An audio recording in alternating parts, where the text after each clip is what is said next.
सोलापूर जिल्ह्यातील सर्व आशा वर्कर, सर्व सेवक आणि सेविकांना PNDTचे शिक्षण देण्यात यावं असे महत्त्वपूर्ण आदेश जिल्हाधिकारी S. कार्तिकेयन यांनी पारित केलेत.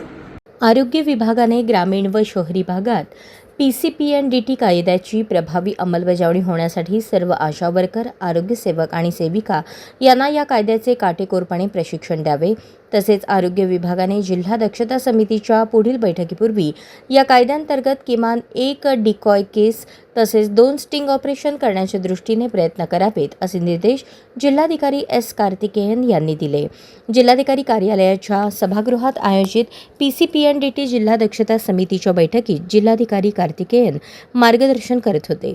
यावेळी जिल्हा शल्यचिकित्सक डॉक्टर वर्षा डोईफडे, जिल्हा आरोग्य अधिकारी डॉक्टर सतीश कोपूरवाड, महानगरपालिकेचे आरोग्य अधिकारी डॉक्टर राखी माने यांच्यासह सर्व संबंधित आरोग्य यंत्रणेचे अधिकारी उपस्थित होते. जिल्हाधिकारी कार्तिकेयन म्हणाले, गर्भधारणापूर्व व प्रसवपूर्व निदान तंत्र निवडीस प्रतिबंध कायद्याच्या अंमलबजावणीच्या अनुषंगाने आरोग्य यंत्रणेचे काम व्यवस्थित नाही. 2025 मध्ये 4 डिकॉय केस करण्यात आलेल्या होत्या, परंतु त्यातील एकही केस यशस्वी झालेली नाही. हे आरोग्य यंत्रणेचे अपयश असल्याचे त्यांनी सांगितले.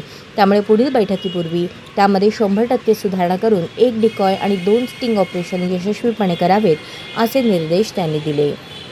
सद्यस्थितीतील 10 चालू केसेसचा आढावा जिल्हाधिकारी कार्तिकेयन यांनी घेऊन डिसमिस झालेल्या 11 केसेसचा अभ्यास विधी अधिकारी यांनी करावा आणि या केस कशा पद्धतीने पुन्हा उभ्या राहतील यासाठी भक्कम आधार सुचवावेत आणि त्या अनुषंगाने पुढील बैठकीपूर्वी अहवाल सादर करावा असेही त्यांनी निर्देशित केले.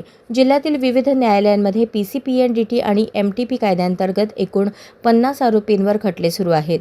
24 डिसेंबर 2025 रोजी दाखल गुन्ह्यात 15 आरोपींवर कारवाई झाली असून 12 जणांना अटक आणि 3 आरोपींचा शोध सुरू आहे.